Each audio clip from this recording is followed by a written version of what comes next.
ağırlık taşımasa olmaydı. 10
Assalamualaikum warahmatullahi wabarakatuh.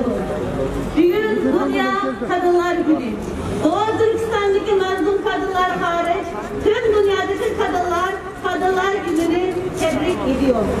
Doğu Türkistan'daki kadınların sesini duyuyor musunuz? Bugün Dünya Kadınlar Günü vesilesiyle dünyanın her tarafında kadınlar ve kadınların sorunları konuşulmaktadır. Uluslararası sözleşmelerle, kanunlarla, yani yazılı mevzuatta en güçlü metinlerle sahipken maalesef belki de en yaygın ihlallerinin dönemi de yine bu dönemdir.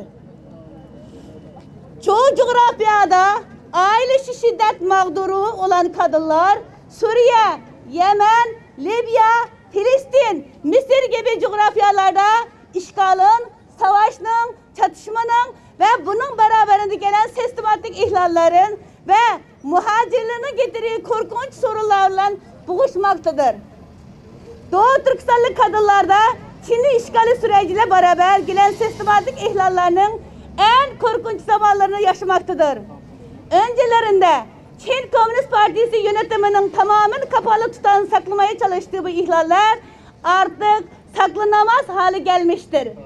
Son günlerde delillerle, raporlarla dünyanın gözü önüne getirilgen bu zulümün boyutları sadece kadınlara yönelik ihlaller tüm insanlık vicdanının isyan ettiren korkunç suçlarıdır. Doğu Türkistanlı kadınlara yönelik bu sistematik ihlallerden bazıları şunlardır. Haksız ve keyfi tutma ve hapsedilme, kamplarda işkence ve toplu tecavüz, zorunlu kurtaç ve kısırlaştırılma uygulaması, zorla kamplarda tutma ve asimilasyon, zorla Çinlilerle evlendirme. Mazlumlar burada, insan hakları nerede? Mazlumlar burada, insan hakları nerede? Mazlumlar burada, insan hakları nerede? Mazlumlar burada, insan hakları nerede? Mazlumlar burada, kadın hakları nerede? Mazlumlar burada, kadın hakları nerede? Aile Olmak Projesi adı altında ev içine Çinli erkekle zorlu kabul ettirme, zorla uzak bölgelere taşınarak buralarda zorunlu çalıştırma, aile parçalanması ve çocuklarının annelerden alınması, kılık kıyafet, ana dilde konuşmak, etnik, kültürel ve inancı dair pratiklerinin yasaklanması, ömür boyu çalışmayı mahkum edilecek şekilde sistematik para cezaları. Sadece Doğu Türkistan Hoten bölgesindeki 15.000 kadının tutulduğu bir kamp görünümlü cezaevinde dayak, elektrik vererek işkence, çıplak tutma, tecavüz ve tecavüz izletme, cisimle cinsel organlara saldırı, hücre hapsi, aşırı kalabalık yerlerde tutma, vücuttan sigara söndürme, bilinmeyen ilaçla içirilme, kısırlaştırılma, zorunlu kürtaj, marş okutma ve ezberleme yaptırma gibi korkunç işkencelerle tespit edilerek raporlanmıştır. Çin'in Doğu Türkistanlılara etnik ve dinli gerçeklerle yapmış olduğu bu sistematik ihlaller, uluslararası hukuka göre soykırım ve insanlığa karşı suçlar kategorisinde olan suçlardır. Çin, Birleşmiş Milletler Güvenlik Konseyi üyesidir ve Birleşmiş Milletler bünyesindeki çok sayıdaki insan hakları sözleşmesine imza koymuştur. BM ve BM üyesi tüm devletler Çin'in yapmış olduğu bu suçları durdurmak sorumludur.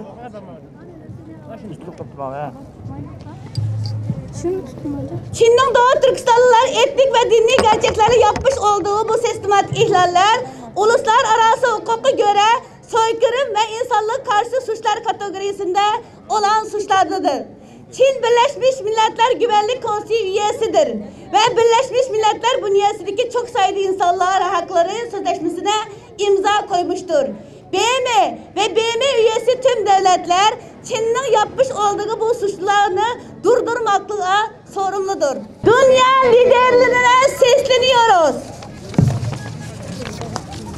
Çin'in Doğu Türkistanlılar yapmış olduğu bu zulmü durdurun ve yaptırım uygulayın. Zira Birleşmiş Milletler Sözleşmesi bu suçları işleyenlere yaptırım uygulamasını emreder. Uluslararası topluluğa sesleniyoruz.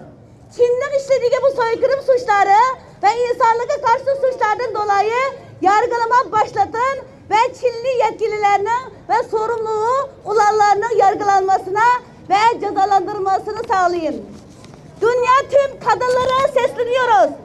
Dini, inancı, uyruğu ne olursa olsun tüm dünyanın tüm kadınları Doğu Türkistanlı kadınlarla dayanışmaya davet ediyoruz. Lütfen susturulmuş sesimiz olun. İslam alemine sesleniyoruz. Müslüman Uygur kadınları yapılan bu korkunç vahşi zulmü durdurun. Bu acı ve utancı taşımayın. Müslüman zulüme boyun eğmez. En kutsal olan can ve namustur. Tüm İslam ülkeleri gereğini yapmalı ve ayrıca Doğu Türkistanlı kadınlarının bedenine basılarak öğretilen ekonomiyle gerçekleşen Çin ile olan ilişkisine son vermelidir.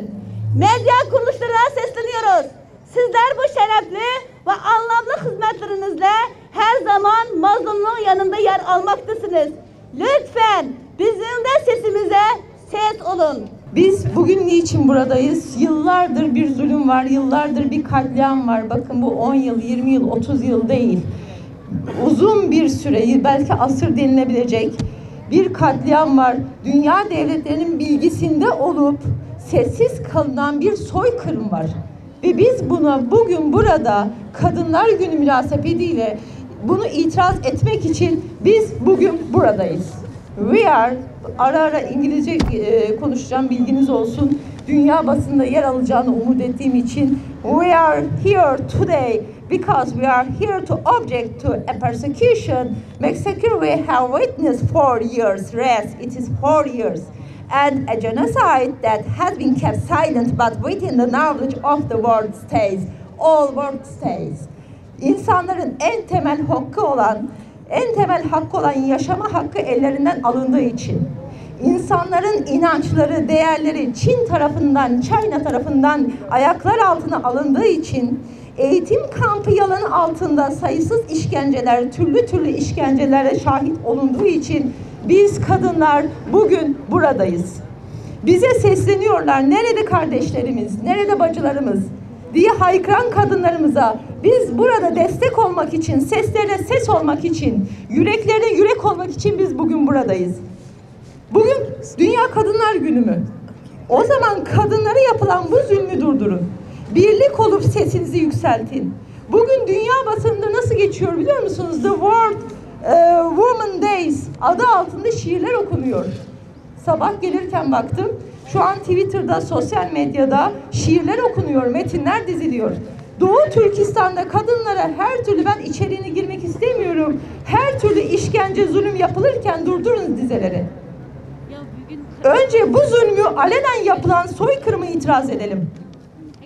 Let's first object this cruelty, the genocide in the East Turkestan. Dikkat edin, Çin bu yapılanları yalanlamıyor. İnançların, insanların inanç ve değerlerini koyduğu yasakları resmileştiriyor. Bunun için insanlar cezaevine giriyor. Bunun için insanlar müebbete kalıyor. Temmuz 2009'da Urumçi katliamı hatırlarsınız. Bakın Çin onu da yalanlamadı. Kabul ediyor ama bir tepki yok. Şu an ise toplama kamplarını kendince sebeplerle savunuyor. Bir soykırım ancak bu kadar aleni yapılabilir. İnsanoğlu ne zaman bu kadar duyarsızlaştı? Fakat bu kardeşlerimiz Türkiye'de, Almanya'da, Belçika'da, farklı ülkelerde ve biz bu kardeşlerimizin yanındayız. Onların derdi kendimize dert edindik.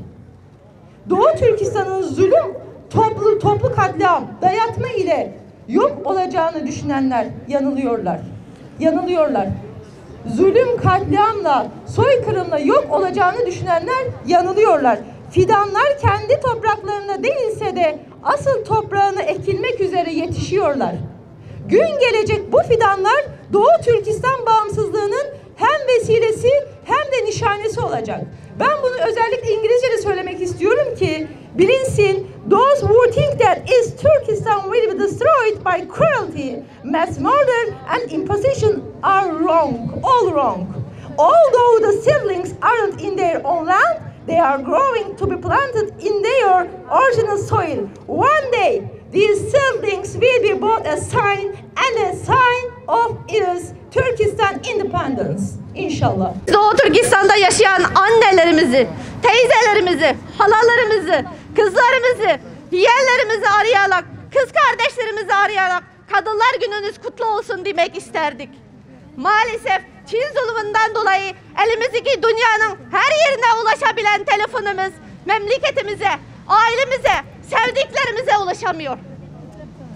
Kadın olarak dünyanın neresinde olursa olsun kadınlara yapılan tüm şiddet ve cinayetlerini lanetliyoruz. Bugün memleketimiz Doğu Türkistan'da kadınların hakları elinden alınarak, özgürlüğü kısıtlanarak, her türlü işkence ve tecavüze mahsur kalarak, köle işçi olarak çalıştırarak, hanelerine Çinli erkekler yerleştirerek, zorla kucağındaki çocuklarını alarak, zorla kızlarımızı Çinlilerle evlendirerek, kadın haklı Müslüman Türk kadınlarımızın onurları ayaklar altına alınmaktadır. Dear women, we are going to tell you what the Chinese government have done to Uyghurs, especially women whose rights in East Turkestan have been taken away from them and who have been subjected to all kinds of torture and harassment. In East Turkestan, Uyghur girls are forced to marry the Han Chinese men. If they say no, their family members will be taken to Chinese concentration camp and be vanished. Poor Uyghur girls have no other option than forced to marry the Han Chinese men in order to save their family. In this 21st century, why Uyghur girls have no right to marry their loved ones? The Uyghur kids are taken away from their mothers and taken to the children concentration camp, where they face assimilation and raised as Chinese. Kazak, Kırgız Türk kadınlar sistematik tecavüz ediliyorlar. Toplama kampından çıkan tanıklarının anlattıklarını dinlediğimde ben bir kız olarak travma geçirdim. Bizim kadınlarımıza tecavüz edilirken biliyor musunuz ey kardeşlerim? Ağlamaya bile hakkı yokmuş. Kadın haklarımız nerede? Tecavüz ve istismara maruz kalan yüz binlerce kadınlar adına kız kardeşi, annesi, kızı, halası, ablası, toplama kampında olan kadınlar olarak tüm dünyadaki kadınlara acımızı ve ızdırabımızı anlatmak, bizim bu aşağılık zulmünde kaldığımızın sesimize ses olmanızı istiyoruz. Mazlum kadınlar burada!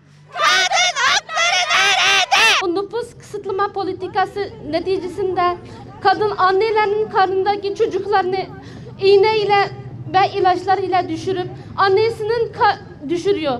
Annesinin karnında 7-8 aylık olan, dünyaya göz açmak üzere olan o çocuklarını iğneyle düşürüp sonra suya basıp öldürüyor.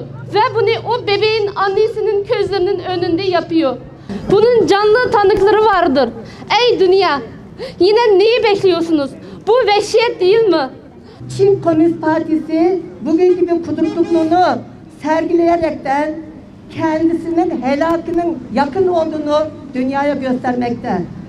O her ne kadar toplama kamplarını, soykırım hareketlerini kendi içleri diye dünyaya propagandası yapıyorsa da insan hakları söz konusu olduğu mesele asla bir devletin içleri değil, evrensel bir mesele olduğundan dolayı dünya bunu sorguluyor.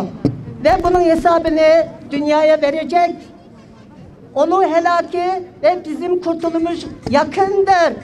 Geri sayım başlamıştır. Biz mutlaka kurtulacağız. Rabbimizin inayetiyle biz vatanımızı yeniden geri kazanıp bağımsızlığımızı çok yakın zamanda ilan edeceğiz. Ey Çin, bunu bilesin. Helakın içinde geri sayım başlamıştır.